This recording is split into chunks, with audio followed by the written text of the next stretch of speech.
पंजाब के शहर तलागंग में बस और मोटरसाइकिल के दरमियान तसादुम के नतीजे में 3 अफराद मौके पर ही जाँ बहक हो गए। रेस्क्यू हुक्काम के मुताबिक जाँ बहक होने वालों में 44 साल फ़खर अब्बास, 21 साल अब्दुल अहद और 40 साल वाजिद हुसैन शामिल हैं। लाशों को अस्पताल मुंतकिल कर दिया गया।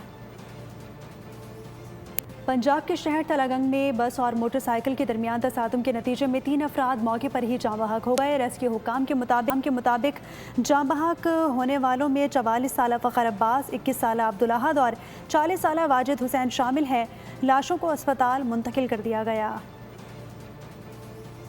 पंजाब के शहर तलागंग में बस और मोटरसाइकिल के दरमियान तसादुम के नतीजे में 3 अफराद मौके पर ही जाँ बहक हो गए। रेस्क्यू हुक्काम के मुताबिक जाँ बहक होने वालों में 44 साल फ़खर अब्बास, 21 साल अब्दुल अहद और 40 साल वाजिद हुसैन शामिल हैं।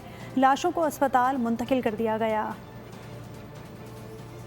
पंजाब के शहर तलागंग में बस और मोटरसाइकिल के दरमियान तसादुम के नतीजे में 3 अफराद मौके पर ही जाँ बहक हो गए। रेस्क्यू हुक्काम के मुताबिक जाँ बहक होने वालों में 44 साल फ़खर अब्बास, 21 साल अब्दुल अहद और 40 साल वाजिद हुसैन शामिल हैं। लाशों को अस्पताल मुंतकिल कर दिया गया।